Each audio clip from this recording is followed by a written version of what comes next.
Hello, very and welcome to Progress Junior Golf with Live Sport Now and the England Golf Young Ambassadors. My name's Steve Jackson, and this is Ian Waterhouse. Hello, Steve Jackson. How are you? Episode 31. Can you believe it? I can't believe we've made it this number of episodes. I can't believe people still watch after all this time. I can't believe we're still talking to each other after all this time. So yes, we are. That says more about your opinion of me than anything else, I think. Yes. Well, yeah. I'll say no more. Right, now, as you mentioned there, now this is show episode number 13. This is a podcast all about junior golf. It's about the next generation of golfers. It's about getting more boys and girls playing the game of golf. Show number 31, and our subject this evening is giving juniors a voice in committees. And we all love a committee meeting, don't we? You know. Oh God, let me just. Yes, a group of people sitting around for hours, arguing about the smallest details. And then at the end of it all, they agree to sit down for another committee meeting to discuss it all again. What colour ties should we wear this year? Absolutely. My word. Yes. Now, perhaps we are being a little bit harsh there, but the key point here is that committees are needed, and in particular with regard to junior golf, where the personnel does tend to change quite often. But to be successful, any committee needs to be given all the options to assess before making any kind of decision. Perhaps not all the options, but definitely not just one opinion. And with regards to the future of the game, the people who most affected by any of these decisions, and I would argue in the majority of cases, don't have a voice. And I'm of course referring here to juniors themselves, don't have a voice in these committees. So let's address that subject this evening and tonight, because we're going to hear from three England Golf Young Ambassadors who have got a voice. We've got Tom Ford and Zara Wantaby, who will be joining us live in the studio. And I also did a pre-recorded interview with Emily Horsted as well. So we're going to hear lots of things about juniors, lots of things about committees, and importantly, giving those juniors a voice. I mean, we do this on the podcast, don't we? And we give juniors a voice, we give them the opportunity to get out there. But also, we want to actually talk specifically about how they can give it a voice, but also be listened to as well in that environment. Because, you know, I mean, we joke about it, but we have all been in those committee meetings whereby, you know, it can be a little bit boring. It can just go on and. I don't, Steve. I don't do committee meetings. It's basically it's my word, guys. What I do. You are the committee, aren't you? No. I look. One thing we also do on this podcast is we get some proper guests on, don't we? It's great to have Zara and Tom with us, and of course Emily, who's been a regular on the show. As well, it's great to have them on. Steve, can I just do a little bit of good housekeeping for everybody? Actually, if you do at any point want to have your say, the live chat is now open at Live Sport Now on YouTube. Please make sure you head over there. There's a link in the body of this broadcast wherever you're watching it. Give it a click. It'll take you straight through to the live chat. Just comment. That's all you got to do. And if you keep it clean, we can show it on screen. And you better keep it clean because it's a junior golf podcast. So there we go. Another thing as well, if you do want to find out more about Progress Junior Golf, two options for you actually. You can click the link in the body of this broadcast, take you straight through to Steve's website. It's a bit of a goldmine for junior golf. All sorts of stuff, isn't there? There's paraphernalia on there, there's dates, there's all sorts of stuff. If you want to know what junior tournament's coming up, that's the place to do it. Or get your phone out right now and scan that QR code, pop, like that, and it'll take you straight through to the website. I'll leave it on a little bit longer. Now, Steve, we like to do a question of the podcast whilst I'm on a bit of a roll, because it's difficult to get you to stop talking normally, so I'm going to take over now for a little bit. I have literally, this morning, 3 hours ago, returned from France, okay? And a nice few days over in France. What I want to know is, what is your favourite country to play golf in? It's that simple. What is your favourite country to play golf in? Is it England? Fair enough. Is it Scotland? Is it Ireland? Is it somewhere else? Is it the USA, America, or is it somewhere else? As crazy as, doesn't really matter. Comment below. We can see. I want to know where your favourite place to play golf is. Steve, back to you. No, I know you have to answer the question first of all. I want to know what your favourite place to play golf is. I would say my favourite place is probably Scotland. Yeah. It was very original. Yes. Okay, fair enough. You can't go. You can't say. No, to be fair, you can say something else, but yes. Well, I you're will. Wrong. I'll say. You're wrong if you do say something else, okay, but you can say something else. Ireland's the place I want to go, kind of thing. I love playing golf in Ireland. Always rains. I couldn't care less. Still enjoy it when I'm out there. You see, that would be my favourite place to play golf in. Perhaps not this time of the year, mind you, because it might be a little bit cold over there as well as wet. Yeah, actually, I'm going to change mine to Mauritius.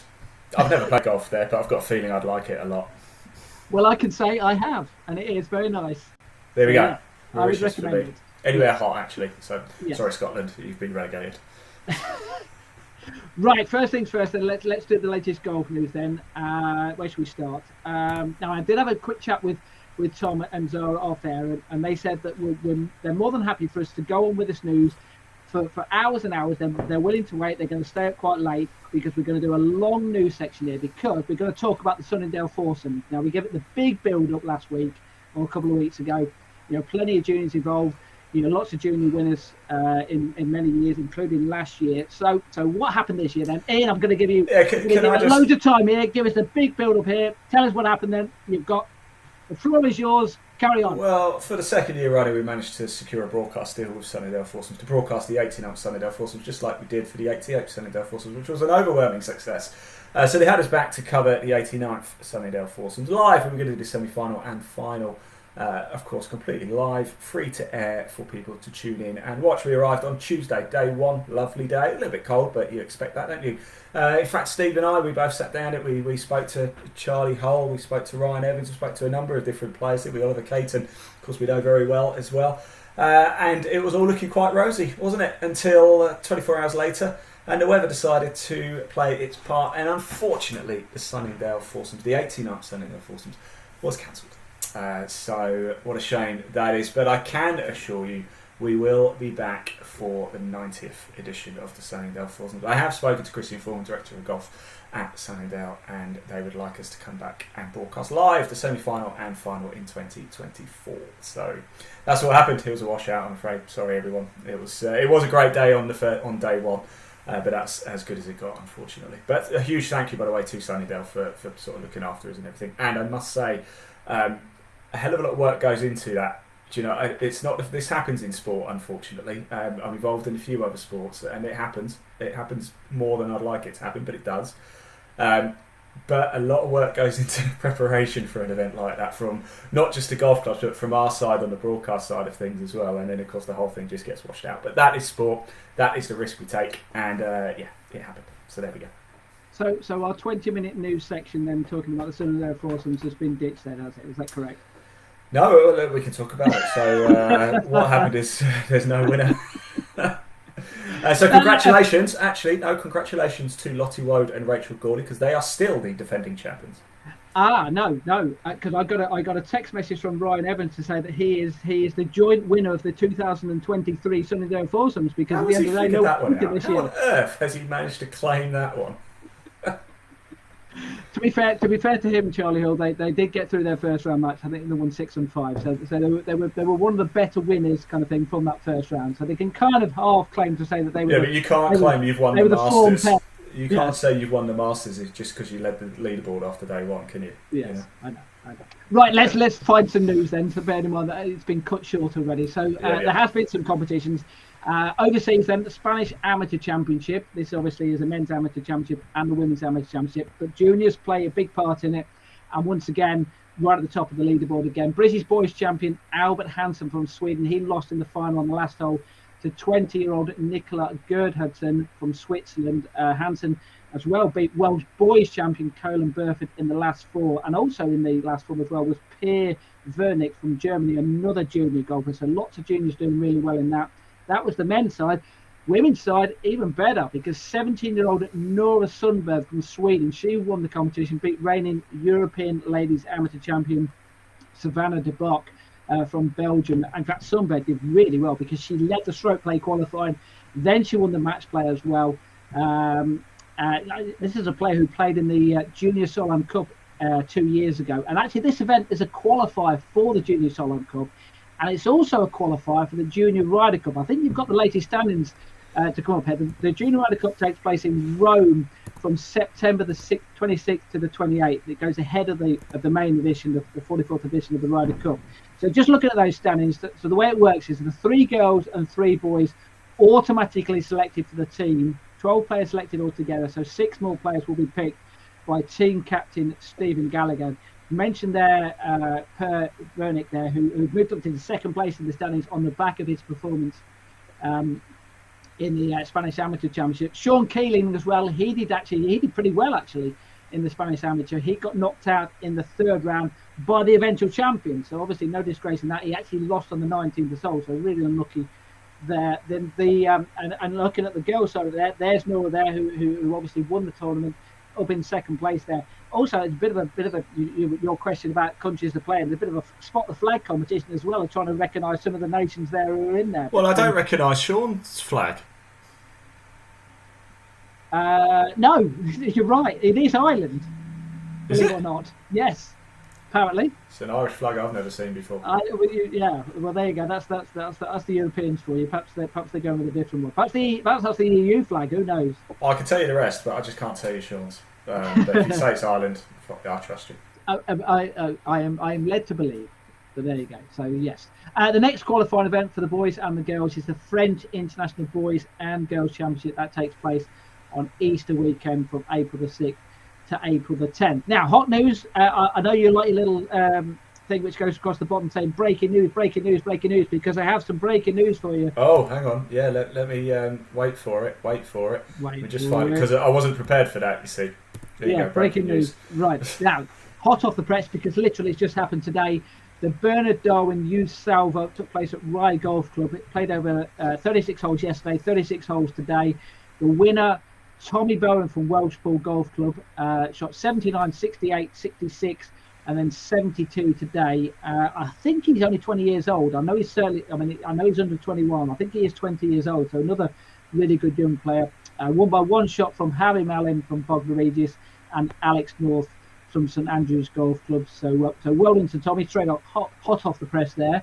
Right, Shires Junior Golf Tour. This is an event we covered a little while ago with the Summer Series that the winners played with Charlie Hull in a round of golf. They've just completed the Winter Series. The winners of the three divisions there: Oliver Golby, Evan Fowler, and Caelan Beveridge, gold, silver, and bronze division order winners. So they will go on now to represent the Shires Junior Golf Tour in the Alexis Brown Foundation Day, which took place at Nelcott on Saturday, June the 17th. That's a qualifier for the British Par 3 Championships, where some of the biggest names in the game playing that. Some of the when I say just names in the game, I mean pros and celebrities as well. It's a really good event, that. So yeah.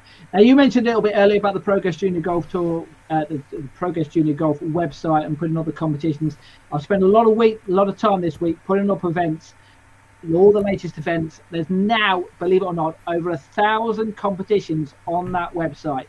So if you are looking to play in a golf competition, a junior competition in the UK or Ireland, then go on there. I've updated with the ones from Scotland, Ireland, and also all the way across the UK. I mean, there's still plenty there to put on there, because there are some junior opens which haven't been confirmed yet. There are a few tours which have a few more dates to confirm. But I tell you, there's a heck of a lot of events in there which are going to be taking place, as we well know. The US Masters, generally speaking, first or second week in April is normally the start of the golf season. Yeah. Well, actually, even before that, no. we've got Sunnydale Foursomes is the start of the golf season. So. Well, that's next year. That's the start of next season. Yes. It normally would be, yes, but yeah. So I'll keep it. Look, and message for any club out there: if you have got a junior open, you are going to announce it. Please get in touch. We'll get it on the website. We'll get it pushed, and we'll try and get as many juniors playing in your event as possible. So, right now, just finally, then let's cover something which was mentioned in the last podcast: the England Golf Awards, which took place at the Hilton Manchester. Presented by Claire Balding. Lifetime Achievement Award, then Lifetime Service Award, went to David Phillips from Salford Golf Club, who worked for over 36 years to get more young people into the game of golf, so well done to him. Other awards: Participation and Development Coach of the Year went to Mike Dodd. Women and Girls Trailblazer went to the Girl Guiding Project in Hertfordshire. Club of the Year was Seckford. Diversity Inclusion Champion was the Muslim Golf Association. Sustainability Project of the Year was Big Golf Club. Volunteer of the Year, that went jointly to Sonia McCarthy and Kirsty Jolly. Tournament Venue of the Year. I know this is an event whereby you covered a few big events in the last few years. So it went to Sherwood Forest, which hosted the McGregor Trophy, which is, of course, the England Boys Under 16 I Championship. have broadcast at Sherwood Forest, actually. Absolutely. I played it. Well, yeah. Yep, badly, I might add. I was all over the place that day. I'll tell you, it was I'd had a few to drink the night before, shall we say? So yeah, wasn't feeling at my best. There's a few Performance of the hills year. that you wouldn't like that. Yeah. Yes, performance of the year. There was a few juniors involved in this. Lottie Brody, as you mentioned there, she was one of the nominees.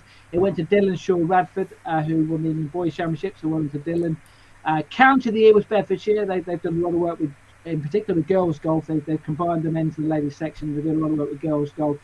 And finally, Young Volunteer of the Award went to Emily Horsted. We've got some photos of her presentation. There she is with the award. Like I say, it was presented to her by Claire Boulding, and also Nick Doherty, who we mentioned a little bit earlier off air. He, Sky Sports TV presenter, he lovely tweet saying congratulations to her. So well done to Emily. And I think it's only fair that we actually hear from Emily. We're going to hear from her during the podcast, but let's hear from her talking about the award and what was her reaction when she was first given it. Let's hear from Emily. I was very shaky, to be fair, going up there, but it's kind of, yeah, very shocked. It's obviously with all the stuff that I do and stuff like that, you do it because you want to make a difference and you want to make it better for other people, not to get recognised for it and that kind of thing. So anybody that got it would have been well deserved. But yeah, it was a bit of a surprise.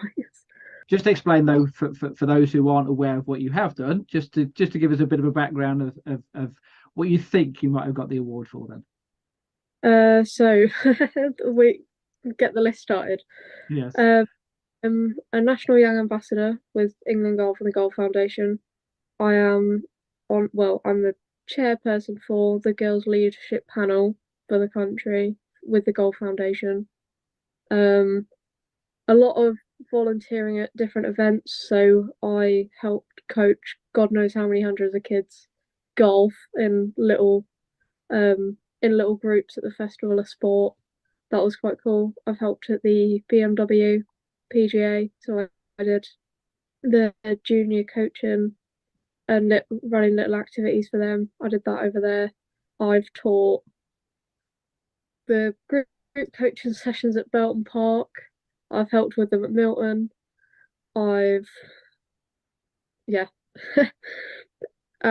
At work, so I help coach the ones at there, and also they mentioned it on the night, but there's a charity called Little Miracles near here, that are predominantly for like seriously ill children, and we brought them over to Peterborough Milton for the day and ran a load of golfing activities for them, and they absolutely loved it. So that's a kind of a little trips and drabs of bits that I've done. And also as well, as you did some volunteer work with the Blind Golf Association as well. Yes, I did. Yeah, we mentioned that on one of the other podcasts when we spoke about that. But yeah, I went and helped and did a load of ball spotting and helped out with the England and Wales blind golf event. But if there is someone who wants to get involved with volunteering, how do they go about doing that? Well, there's lots of ways you can kind of go about it. Obviously, I started my kind of volunteering at a club level, so like with the junior coaching sessions on a Saturday and stuff like that. That's where I kind of started, and then it just kind of escalated from there. Obviously, club, there's county stuff that you can go and help with. Just they'll always, like adults or younger people, they're always looking for help and extra pair of eyes and kind of little bits of helping hand here and there. The thing with golf is there's lots of stuff to do. There's kind of, whether it comes to events or just running coaching sessions and stuff like that. So there's always things that you can get involved in, whether that's a club, county, or what level you can get involved at. So that was Emily Horsted, who won the Young Volunteer of the Year award at England Golf Awards, and well done to Emily. We are going to hear more from Emily, but I think it's during the podcast. But I think it's about time that we bring in our guests, Tom Ford and Zara Wannabe. That wraps up the news, and then we're going to go on to our podcast, aren't we, Ian? Yeah, no, about time we got some proper guests on. Just a very quick reminder, everybody, as well, before I do disappear and bring the proper stars of the show in.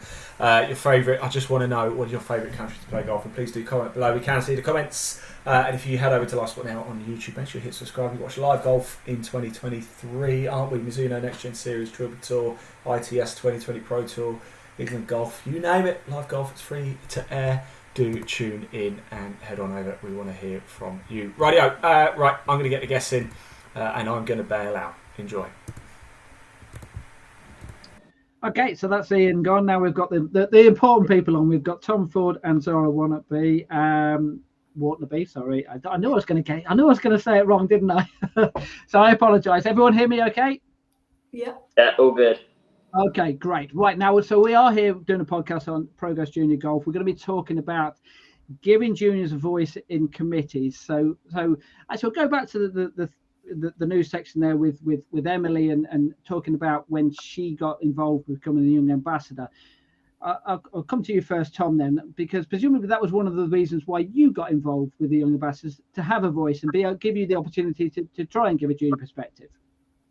Yeah, definitely. I think when sort of at club level, there's a very select amount of people that sort of hear your voice.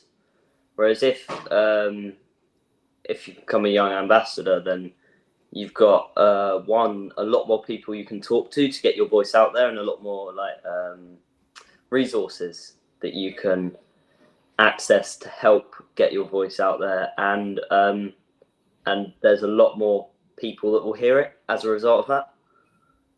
Was that the same with yourself, Zara, when you first applied, or the reasoning behind it? Yeah, definitely. I think it gives you more platforms. It definitely projects your voice a lot more. A bigger audience, more people to listen to you. So yeah, you feel like you're making more of a difference, and you're definitely heard a bit more. We're obviously going to go into a little bit more detail about how you try and get that message across.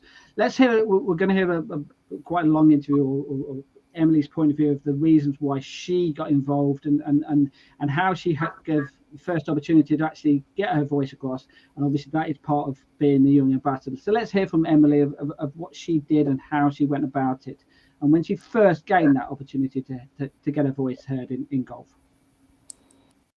I was a junior captain for 2 years over at Belton Park, so a lot of my stuff was meetings with the junior committee, which was, besides me, adults, which I personally don't feel is the right way of going about it, because it's, especially for like the junior section, juniors, obviously the junior captain is the person that goes forward and does most of the talking with those kind of bits and pieces throughout their year. But I think at a junior committee level, more younger people that have had a lot more experience should probably sit in there as well and have their voices heard. So yeah, I was in that committee for 2 years, and then little dribs and drabs of helping Ellie out now as well, as she's was captain up there. I very recently, with 2 of the other girls from the Young Ambassadors, went over to London, and we did a presentation about girls golf and the barriers and our stories, and getting them heard in front of the board of trustees of the Golf Foundation. So I suppose that's quite a key one, with getting junior voices heard, with the barriers that we face, but also the barriers of just general young people, but especially girls. And it's kind of little things. It was quite nice at the end of that, of just having a bit of chat and back and forth questions with them, of them just asking, so what can we do to make this better? What can we do to make that better? And how can we improve it as a whole? So that was good to see, if they've actually taken what we've said on board. But they love the presentation anyway, but they've actually taken the points that we made and have kind of ran with it, and they've just gone, okay, so we do this, but how can we make this better? And then what can we do to actually help with that? Because at the minute we don't really do. There's bits like that where talking in front of those kind of people, especially at that kind of level, does make quite a bit of difference. Were there points within that whereby you were making suggestions, and they were saying, well, we hadn't even thought of that, because you were looking at it obviously from a junior point of view, and they were looking at it perhaps from a more adult point of view? Were there points whereby they turned around and said, hadn't even considered that? Yeah, so there was a couple of points that we made where there was kind of things like, if you start, so I started when I was 10, which in junior terms is kind of later than most people, but it was kind of, we chucked in the points of, so if you start at the age of like kind of 10, and one of the other girls that I was with, she started at the age of 12, and it's kind of, as a collective, we spoke about kind of not really sure where you actually fit in within the section, because it's kind of the people your age are then starting to get their handicaps down and they're getting reasonable players because they've been playing for quite a long time. Or so if you play with people that are a similar ability, they're probably going to be a lot like younger. Or if you play with people that are your age, they're probably going to be a lot better. So it's then just kind of, you don't want to play with them because they're so much better and you don't feel like you fit with them, but you don't want to be playing with little 6-year-olds either. So it's kind of, we discussed points like that of kind of the actual group sessions of things that they run, of just how can they make it a little bit more widespread and just making it so everyone feels kind of welcome and that they have got that little place. They were a little bit, yeah, but we kind of do that, but then it's kind of not to that kind of extent of, there are some of those girls that still feel a little bit unsure. Now, obviously, you were in an environment there whereby you were talking to people who were, let's say, they were more responsive to they asked you to come along to do that presentation. So they were, in theory, they should have been more responsive to what you were saying. They were obviously interested in what you had to say. Let's flip it the other way around. What about an environment whereby you go into, whereby, how do I word this in a nice way? They don't really care what you have to say. So you have to almost persuade them that actually we are important. How difficult is it to try and get that point of view across to someone who is a little less responsive, shall we say? Yeah, I like your way of putting a little less responsive. Yes. The politeness of that. But yeah, it's a lot more difficult if they're not willing to kind of push for that kind of change. I suppose it depends who you've got in the room. If you've got a kind of mixed bag of people who've just gone, oh yeah, that is a good idea, we can kind of run with that a little bit. But it's kind of, you tend to, like with junior committees and stuff like that, you tend to have your junior captain and stuff like that, but then you have all, like, I'm not talking from experience or anything, but it's kind of, you usually have your organisers that are considerably older and have been in golf for God knows how long, and just loads of other adults, but it's kind of their perspective of golf and your perspective of golf is two very, very different things. And it's kind of your way of thinking. But I find that, like, one of the most interesting things in a committee meeting is parents. I can't get them out. No, like, not being horrible, but it's just, you don't, like, if they're on the committee and they're open to, like, they're happy to have an open mind and just stick with whatever. But it's kind of, a lot of parents you tend to see just push their own kids' ideas, and that's about it. But it's kind of, yeah, it does get a little bit more difficult when it comes to people not actually wanting that better change or wanting to help. But it's kind of, yeah, that element of persuasion to try and get your point across the line and just try as much as you can. So how can you get around that? Is it a case of, as a junior, to possibly take someone in who you know is a bit more of an ally with you, perhaps it might be your parent, or so at least it's not just you as a junior trying to put the point of view across. You've got like almost like someone there who can back you up. Would that be helpful? Has that been helpful? Yeah, I would say that's definitely more helpful, having kind of someone in your corner when you're trying to get those kind of difficult points across. I've seen it where it's a lot kind of easier if you try and make them see it from your angle. I know it's a lot easier said than done, but it's kind of actually obviously making your point, but even perhaps flipping it on its head and just go, okay, so if you were in this position, how would you feel about that? And it's just, they then sit there, think about it for a little bit, and then just go, oh, okay. It's that kind of just possibly flipping it on its head and just making them, trying to see it from your perspective. One of the main, kind of the action bit, I suppose, at the end of our presentation, we wanted them to go away with something as well as just the points that we made. And our action was for them to go back to their own clubs, their own counties, and things like that. People like on the board of trustees go back to their own clubs, counties, wherever, and then see that kind of environment of a golf club from a perspective of a young junior girl. because it's just kind of you walk in there for the first time or something, and it's just try and understand it from their perspective, and then just see what kind of a difference it makes to how and what you would think of it.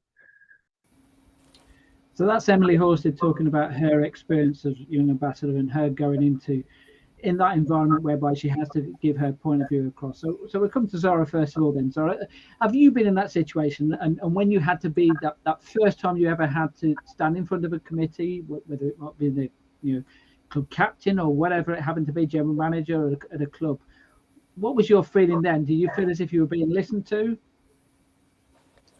I felt I had a bit of a mixed response.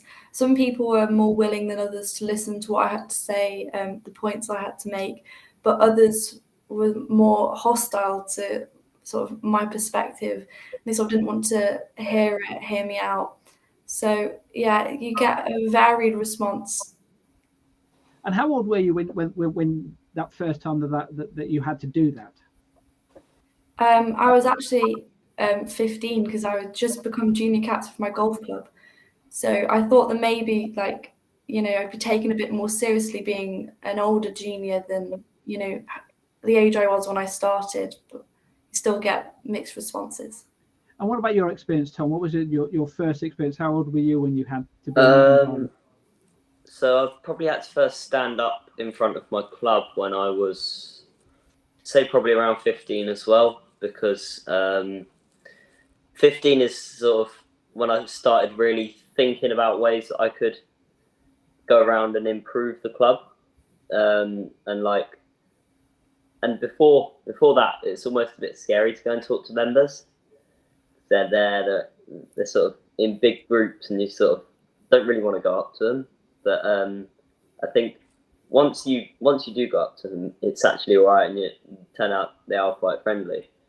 And obviously, Zara was a junior captain. Were you a junior captain as well in that environment?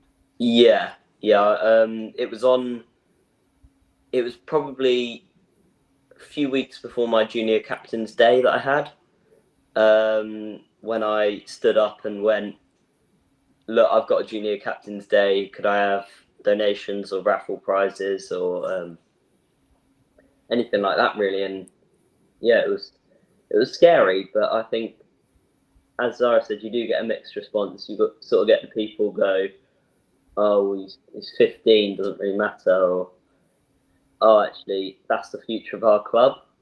Like, let's listen to them.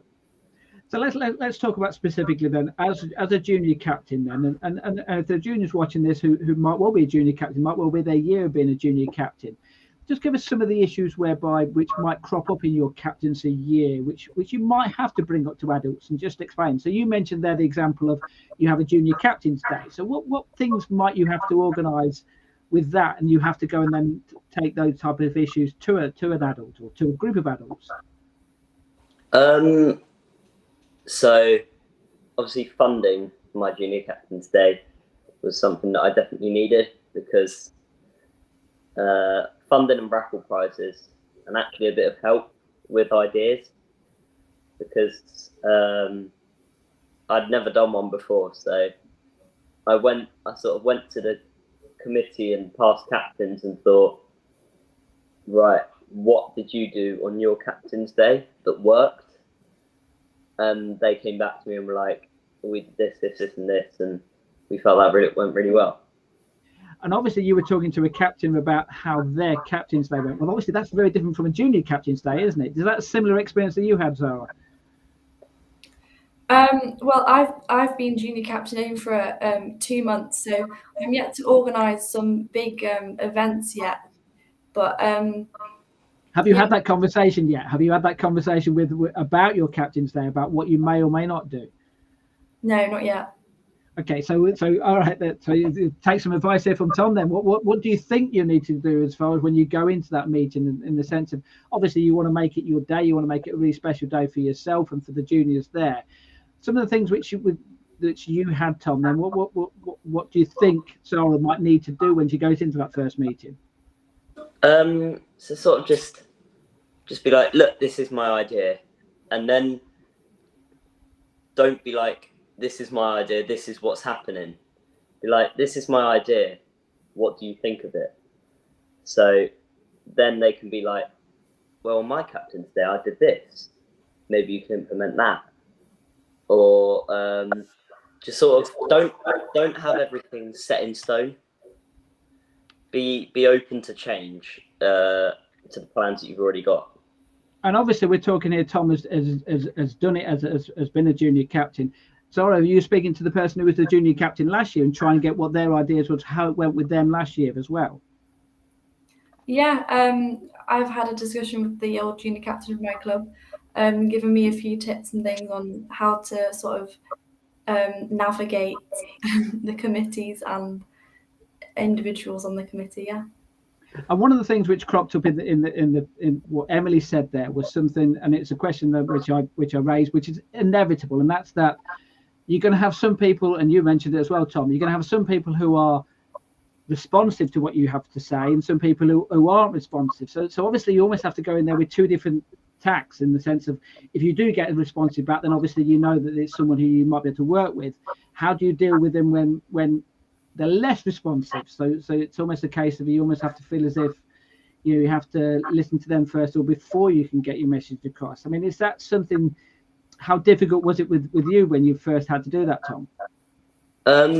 So I think the way I went around that was, where it is normally a very small minority of people, you get as many people with you as you can, really, and then they look and they go, actually, why am I against this? Like, what is my massive problem with this idea? And then if they have got a problem with the idea, be like, okay, yeah, that's fine. How would you go about changing that? Or what is your idea? Because sometimes the people who aren't as responsive actually have ideas that are useful because of ways that they would do it. So sort of they'd be like, yeah, don't do it that way, try this. And like, I think, I don't even know how to put it, they're not fully against you all the time. There are a few people who are like, no, I'm not doing that, and those are the people that you can't really change. But the people. And who are you having this conversation with? Are you having this conversation with the general manager? Are you having this conversation or secretary, or whether that, or is it the club professional? Is it the junior organizer? Who are you having these conversations with? So my main sort of help when I was talking to people and getting my junior captains they sorted out was the captain, because us as junior captains aren't actually allowed to go to committee meetings. So I think there's sort of only so much we could do in terms of speaking to people within the committee. Sort of, I then went and spoke to my junior organizer, because they can go to the committee meetings, and I was like, can you say this for me? And yeah, and then they sort of fed back to me about the response that they got on that idea and stuff like that. Yeah. So it's interesting that, I mean, obviously this podcast is not going to be critical of clubs because they have their policies, they do it in different ways. But obviously in that scenario, you were left in a position whereby you couldn't actually physically talk to the people who you need to talk to, or at least not a group of them in one go. So is that something in your scenario, Zara? Do you know whether you were going to be given the opportunity even to talk to all of them at the same time, or are you going to have to do what Tom did and go through an intermediary to actually get to them? My club has a similar policy. I'm not allowed to sit in on committee meetings or put any of my ideas forward myself. I have to go through different, connections that are actually going to be included in the discussions. So yeah, it sort of limits your voice a bit. I mean, and I suppose there's a way of looking at this, and play devil's advocate a little bit here, is the fact that has to be the case in some respects, because obviously in those committee meetings, they're probably covering things which, in all honesty, as a junior, you're not particularly interested in a lot of they're talking about, kind of thing. So there's you don't want to be bored out your mind, sat and, with me and Ian joked earlier about, you don't want to be sat at a committee meeting listening to all the boring things that they talk about, and then eventually get round to, you know, perhaps they might give you a minute just to talk about the junior section kind of thing. So there are logistical reasons why you wouldn't be invited into those. But at the same time, if there was a club watching this now and they are thinking, well, actually, it is in our best interest to have a junior at some stage be in those one meetings. It might only be in, you might only be in there for 5-10 minutes or whatever, but just to give you the opportunity to be in there. So would that be a message that you could possibly say to your club now? Can you give me the opportunity just to be in the committee meeting for a little period of time, just to try and, you know, so you would hope that it's in everyone's best interest for you to be able to give it that chance. Do you think that's the case? You think you'll be able to do that with your club, Zara? I mean, hopefully, even if it's just like if I'm given 5 minutes at the end of all the as you put it, boring discussion. Yeah, hopefully, yeah. And what else? Obviously, we talked about your captain's day there. What else, as part of your captaincy year, Tom? Do you also have to organise? Do you get involved with the junior team as well? Is that something as well which you would take some responsibility on during your year? So I started my year in January, but I knew I was going to be junior captain around the end of October. So I got asked on the day, and I went home and I drew out January to December and what I wanted to accomplish between January and December. And I knew I wanted to have the first ever junior captain's day at my club. The first ever one? Yeah, it was the first ever that had ever happened. Okay, so that's interesting. The fact that no one had even had one there before. So that must have been okay. So that must have been a challenge in the sense of obviously something new to the club. So yeah, it did take quite a lot because obviously I had to find a day in a diary, a pretty packed diary in December for the year ahead. So I had to sort of speak to committees and speak to competition secretaries and everything and be like, I really, really want to get this done. Can we do it? And with you, Zara, obviously the diary now we're now into mid-March. Is your diary set for the year, or are you even now trying to organise things for your year? I actually haven't been told a lot about the calendar for this year, and I don't think there's any discussions for any junior captain's day coming up yet. Okay, so would you like one? Is that part of your plans for the year? I mean, yeah, I'd like one. Okay, so all right, so come back to you then, Tom. Obviously, you were in a position whereby the first ever one. I don't know whether they've ever had one at your club, Sarah, but you were in a position, Tom, whereby you were the first ever one. So how did those discussions go? And so I kind of come back to that point I raised earlier. People responsive, people less responsive, but obviously, presumably, it did go ahead, so it worked. You managed to get those people on board. So I started off by, on just regular Sundays in my 4-ball, there'd be people that would go, oh, so what have you got planned for this year, Tom? And I'd be like, well, I really want to get this done. And they'd be like, yeah, I think that's a good idea. Or, yeah, I think that could be this format. Or I think you should do it like this. And I'd take in all those ideas and I'd think about them and I'd think like, actually, yeah, that is a good idea. I'll implement that, or I'll implement this format. And so, yeah, I didn't really know what the general census would be when I thought about it in mid-October, and I was like, okay, who knows? Because are all the vets going to be against it? Like, who knows? But it turns out that they were all for it, and it went ahead. Now, we mentioned obviously to Emily, Zara, is that it might be in your best interests is to go in there with an ally, someone who might be able to be on your side. Do you have that situation whereby there are people on your side who you know that you can go in there with those ideas and they will back you up? Yeah. As Tom said earlier, that most people are on your side. There's just the odd one that might cause a bit of opposition. But yeah, I do have plenty of allies to go and fight my corner with me. Many of whom are actually parents of other juniors at my club, so they obviously have been speaking to their child about their perspective and their opinions on things that could improve about the golf club. So they know really sort of the best points to raise. So it's relatable to them. Okay, just a couple of other points we want to touch upon here. This is obviously specifically directed to you, Zara. Are there things, being a girl as well, which you need to bring up to a junior committee and a junior organizer that they may not have thought about, because that junior organizer may be male, and it may well have been a succession of male junior organizers, in the sense that you can bring something whereby they hadn't even considered. Me as someone who organizes junior competitions, I have to regularly talk to girls and parents, and even just this last week, something cropped up this last week whereby me as a male, I wouldn't even have thought of with regard to a girl. Is that something which you've had to bring in and you have to think about as a girl, as opposed to something which Tom might not have had to deal with? Well, I think one of the things you'd have to deal with is being like the only girl junior member. That was me for the good first 4 years of being at my golf club. I was the only one, so I'd have lessons and go out in competitions being the only girl there.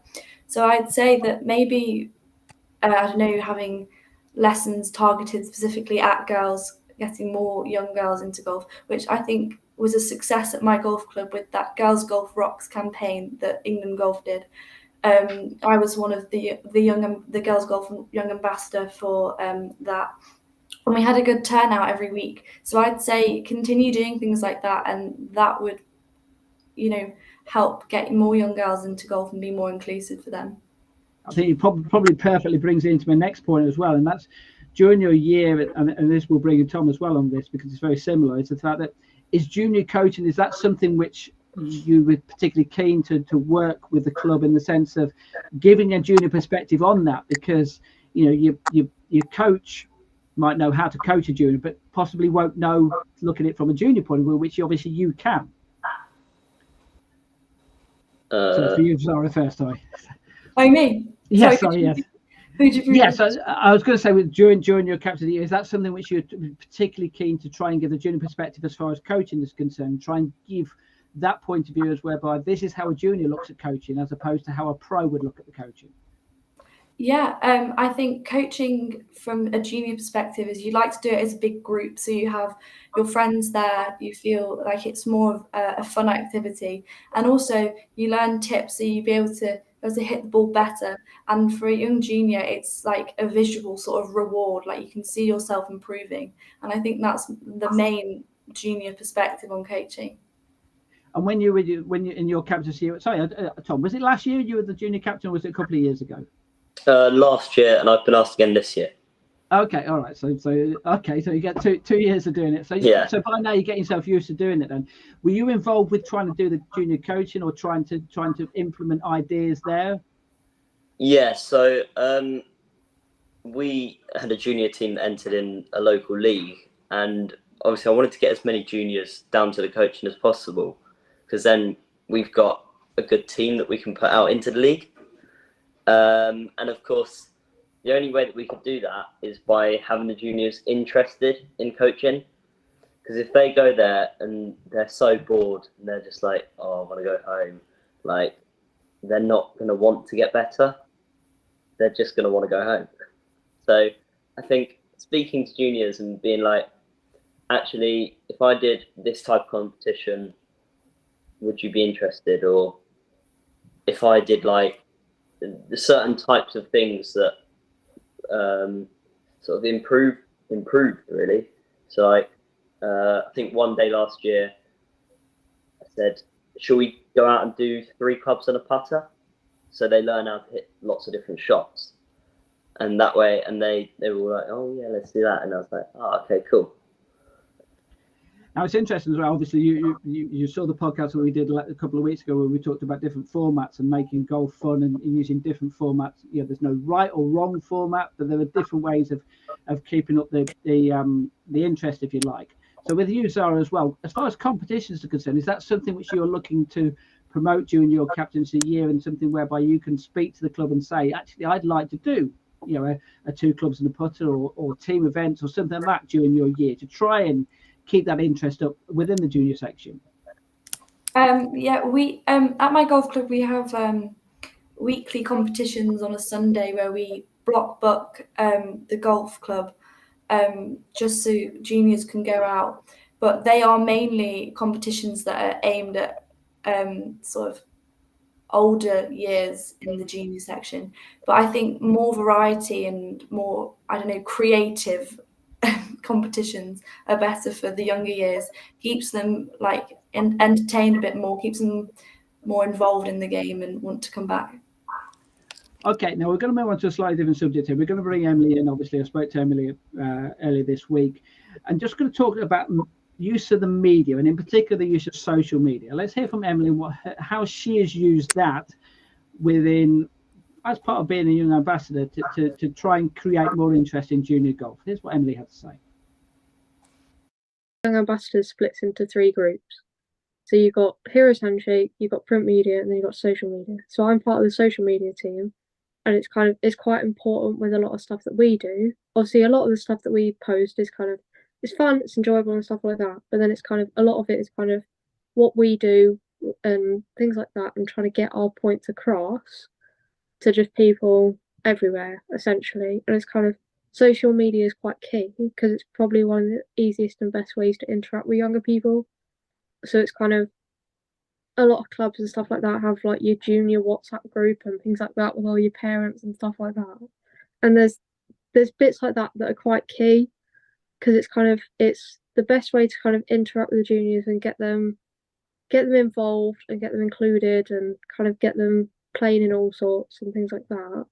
But it's an easier option, and it's just a way of communicating better with them than emails and stuff back and forth with their parents and stuff like that, because they actually feel included in the conversation.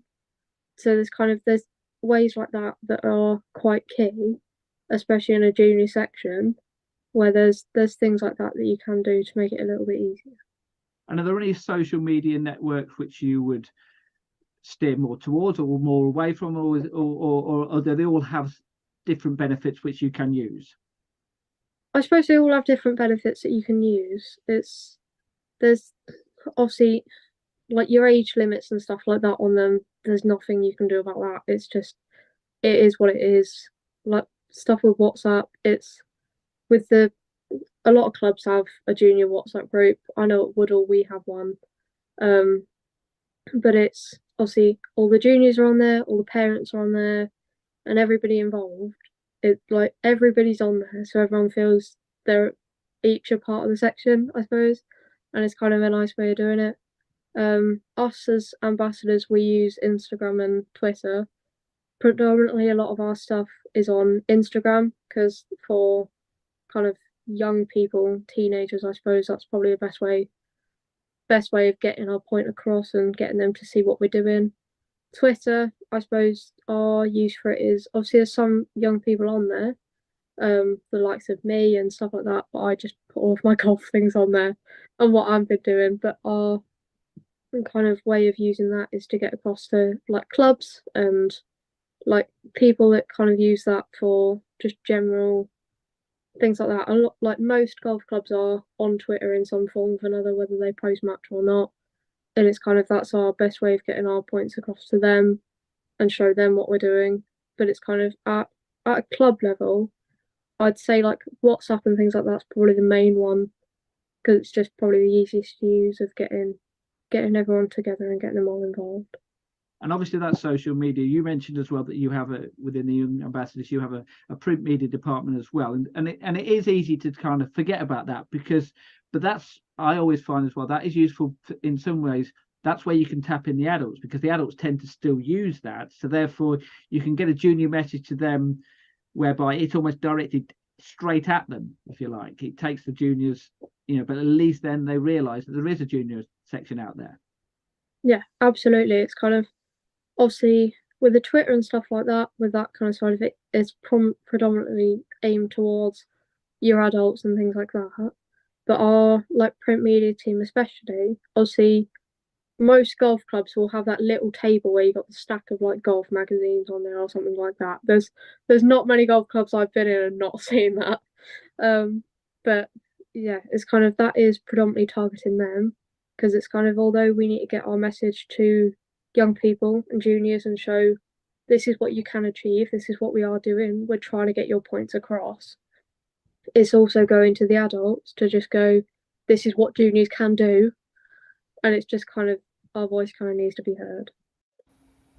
So that's Emily talking about the use of social media, and as an old guy, you know, that's something whereby you can teach us something, you know, and that's whereby you can go into any meeting with a golf club, a golf county, adults or whatever it is, and actually say to them, look, this is how you communicate with us. And is that something which to come to you first, Tom, is that something which you have done in the sense of spoke to them and said, you know, I can help you here? Yeah, definitely. I've got a golf Instagram account, and I use that to sort of promote the club in a way. Sort of, how do I put it? I show what's happening at the club to sort of be like, look, this is happening. Come and support it. Because I don't really know how the club would go about getting that out in another way. Sort of, they could go through their own Instagram account, but ultimately it's all going to lead to different places. And the beauty about doing that is the fact that you can then turn around to the club, and I'm sure hopefully you've got similar examples here, Zara, whereby you can actually turn around to the club and almost go, there you go. You know, this is how much, you know, just on my be doing it on your behalf, see the results, you know, and you would hope that they would respond to that and go, I see what you mean now. Is that an example where you think you've had that at your club, Zara? Yeah, I mean, I definitely hope to get more opportunities to prove that over this season with me being junior captain. So yeah, hopefully if I show them that, you know, this sort of angle of promotion works, and they continue to do that and use it more. Do you know how much they actually use at the moment? In other words, are you almost going in there whereby you can actually show them something they haven't even seen before? Which sounds ridiculous for me to say that, but you know what I'm saying, in the sense that there are clubs out there who just don't use it. Yeah. I don't think my golf club has an Instagram account. I think they rely mostly on word of mouth sort of reputation in the area. So yeah, it's definitely an opportunity that they're missing, but hopefully I can show them that that's the way forward. And also the question I raised with Emily was the fact that, you know, something like Twitter might well have been, or let's go back even further than that. Perhaps Facebook might have been something you used 10 years ago. Twitter might have been something you used 5 years ago. Now it might well be more TikTok or WhatsApp or something else, because, you know, trends change, whereby me as an old person, we might still be using the one which no one else is using. You know, is that something whereby you can go to them and say, actually, what you think is right, it's actually gone past that, if you sort of mean?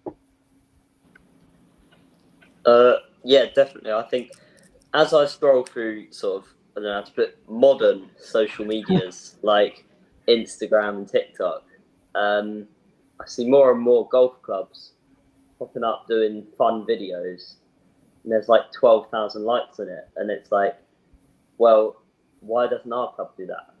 Like, it clearly works. So it's just about getting it right. So obviously you're not going to put every video up and it's going to go viral and get 12 billion views, but like if you just consistently are posting, you only need one video to reach 5 juniors, and that's another 5 juniors at the club. And in some respects, with what happened with the pandemic, where everyone was kind of like stuck inside, that's where it kind of benefited the golf industry, in the sense that, you know, they had to be a little bit more creative in the way that they were doing. You know, everyone saw the TikTok videos, the golf videos, whereby you were knocking a ball off the side of the screen and then it was popping on someone else's screen and things like that. So being a little bit more creative, I kind of come back to the point whereby you put it back in the golf club or the golf counties, you know, their ballpark, if you like, their room, and say, look, it does work. You know, if you know, I would hope that someone is not stupid, in the sense that when you put it in front of them and say this works, they'll listen. But of course, we kind of come back to the point, you have to get ourselves in that room to be able to talk to them. So, right, let's we are coming towards the end of the podcast here. I'm going to get your final piece of advice, but just one thing which obviously we haven't really gone into too many details here, but you are young ambassador. So how much do you think that will give you the opportunity to be able to talk to committees, to talk to clubs, to talk to counties, to talk to national bodies? For you, Zara, how much do you hope that by being a young ambassador, you'll be given that opportunity now? I hope I'll be given a lot more opportunities at my golf club. I can show them now the platforms that I have access to, I guess. Show them that my voice can be heard on this sort of level, and that, you know, my voice can be used to promote them and their golf club and the junior section. So I have a lot of hope for the future, especially this season being junior captain. Yeah, and obviously you're into your second year of doing it, Tom. But you presumably you echo the same sentiments. In fact, by being now a young ambassador, you would hope that would help on that. Yeah, it's sort of arrived at the right time. So obviously I was entering my second year as junior captain, so I'm beginning to become familiar with that, and then I can go, look, I've experienced this, and I'm a young ambassador, so sort of that could help with the persuasion side of things. And if, like, how do I put it? If I've got more resources, I can access more people. Or if I'm talking to people who are part of England Golf instead of part of my golf club, they have a wider range of people that they can talk to, and they talk to other people. Next thing you know, it's everywhere, kind of thing. All right, let's find, and then we're going to get a little bit of advice. Your last piece of advice. We'll go to Emily first of all. Then, what if she was going in front of a committee now? What would her advice be as far as junior golf is concerned? This is what Emily had to say. Listen to them. It's kind of, there are a lot of the points that we made, and we make kind of quite a lot. They are screamingly obvious points that nobody ever thinks of. It's just kind of probably the best bit of advice I'd give you is just think about it. Think about it from a young person's perspective, because it's kind of, it will change your mindset quite a lot in comparison to how you think about things and how a young person will think about something are two very different things. So yeah, just think about that as well before you do anything. Okay, Zara, what would your advice be then to your golf club or to any golf club who might be watching this as far as junior golf is concerned? I'd say just be more open-minded. Don't be afraid of change, and don't be afraid to listen to what younger people have to say. I'll give you the difficult one then, Tom. What would your advice be to a golf club who's watching this now, who turns around to you, and like I say, I'll play devil's advocate and say, I'm not interested in listening to you. You know, you're only a junior, you're only a 16, 17-year-old. Why should I listen to you? What would your advice be to that golf club there who's watching this? It's a relatively simple sentence. It just goes, we're what your club's going to look like in 10, 20 years. We are the members that your golf club is going to consist of in the future. And if you don't listen to us, it's going to make us less likely to stay. And next thing you know, you haven't got any members, kind of thing. So just listen to us, because we do have good ideas. We do have modern ideas, as they were. And like, we are what the club's going to look like in the future. So yeah. And also, I suppose the key point as well to add to that is the fact that you're also willing, and I think you mentioned it, well, you did mention earlier, is that you're also willing to listen to what their ideas are as well, because at the end of the day, you will look at it from a junior point of view. They will look at it from an adult and a golf club's point of view, something which you may not have considered when you're thinking about what you would like to happen at your golf club or your golf county or your golf national organisation. So it's not just a one-way thing, is it? No, definitely not. Like, both sides of the golf club bring good ideas, and if we can just actually talk to each other about them, it makes a really, really strong sort of way of running the club, because you've got the young ideas coming in, and then combine that with the traditional ideas that they have, and you have something really appealing to junior golfers. Okay, now I'm going to bring Ian back in here because I'm going to ask him a specific question, because obviously we've talked about putting juniors in front of committees and things like that.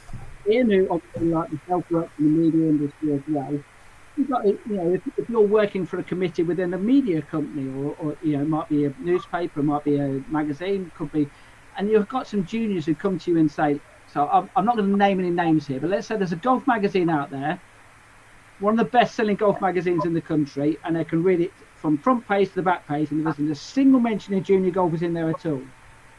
We've got two juniors on here who've got a voice, who want to get that voice. What should they be saying to a media organisation to say, give us an opportunity, we have got valid things to say? Yeah, I think it's hard, isn't it? I'm very open-minded towards it, hence the reason, involved in this podcast and having broadcast junior golf. I have an issue with mainstream media at times as well. I know the magazines you're talking about, I'm involved with some of the magazines you talk about, and I also post in a lot of golf groups across social media too, and I'll be honest with you, I've shared this podcast, a junior golf podcast, into a couple of golf groups in Facebook, let's say. One of the comments on the podcast was, stop sharing this crap in our group, we don't care about junior golf. and that's the problem you're going to have. If it's not PGA Tour, then quite frankly, nobody really. It's difficult to break down that barrier, isn't it? It's difficult to break down that mould. And my advice is just to keep doing it, because we're becoming more and more open-minded. It's getting easier and easier and easier to have a voice and to have a say. If you were involved in a golf club 50 years ago and you were a junior, you wouldn't even get through the door. You'd probably have to go through a different entrance or something like that. I was very surprised, actually, Zara, that you said about there's sort of no plan for junior open day or anything at your golf club, and I think it's a real shame. I'm sure that might change. I hope it does change. And I was actually a little bit surprised when, I know we joke about committees being boring and things like that, but it is your golf club, isn't it? It's like your own house. You do want to know what's going on, and you do want to be hearing these things. And I do think the juniors should actually have a voice on that committee if they want it, and they should be allowed to attend as well. It shouldn't just be the boys' club or whatever. So I would just keep doing what you're doing, because it's changing. Things are changing, but it's like turning a bloody great oil tanker. It takes a long time to turn. It takes a long time to change. But we're now in a time and place in an environment where change is a lot more acceptable than it used to be 20, 30, 40 years ago. So you just keep going with it. Look, let's not kid ourselves. You're not going to open up a mainstream golf magazine that you can buy in WH Smith's or the supermarket and have a middle page spread talking about junior golf. It's just not going to happen. You will if said junior golf goes on to win the Masters or the LPGA, LPGA event in 5 years' time. Then you might hear about them, but they've already made it on tour by then. That's just media. They're trying to sell magazines, and unfortunately, junior golf doesn't sell magazines. But you've got to keep plugging away and trying to make the difference, and that's why we exist. Yes. All right, look, we've been hopefully we've given you the opportunity in the sense of trying to give juniors a voice and trying to explain that the fact that there are committees out there whereby juniors do have a valid voice in those environments, and hopefully, if there's a club there who's watching this, if there's counties watching this, if there's those media organisations, if there's those members who Ian mentioned there who say why we don't care about junior golf. Just remember, how old was Tiger Woods when he won the US Masters? How old Lydia Ko? Well, they cared then, didn't they? They cared then. Do you know what I mean? Absolutely. How old was Charlie Hill when she made her Solheim Cup debut? These players, every single player probably in the top 50 in the world was a top junior golfer, and if we didn't encourage them at that age, then they would never have become that. I bet Live Golf will support them. There we go, on a different subject. Right, look, I really appreciate coming on, Zara, and also Tom, and also Emily Horsted as well, and congratulations again, Emily, on winning the Young Ambassador of the Year. Hopefully, by the way, Kai Williams, who obviously has been on the podcast as well, he won it the previous year, so let's hope that these two might be in with a chance of winning an award next year. You never know with your work. Look, really appreciate coming on. Just to mention as well, the next podcast, the Progress Junior Golf podcast, takes place on March the 29th, and it actually covers something which both Tom and Zara have mentioned as well today, and that's junior coaching. We haven't really done anything on junior coaching during the podcast, but we're going to do a two-parter. We're going to look at junior coaching with younger golfers, so very young golfers, and then also look at slightly older golfers as well, because it is a very different environment teaching the very younger ones to also teaching the slightly older ones as well. So we're going to get some of the young ambassadors on. We're going to get some pros on as well, talking about how they do that as well. That'll come up in a couple of weeks' time. But thanks very much for watching the podcast this evening. Sorry for about the late finish. Still didn't break the record, but we're getting there. So thanks very much, and I hope you enjoyed it. Thanks a lot.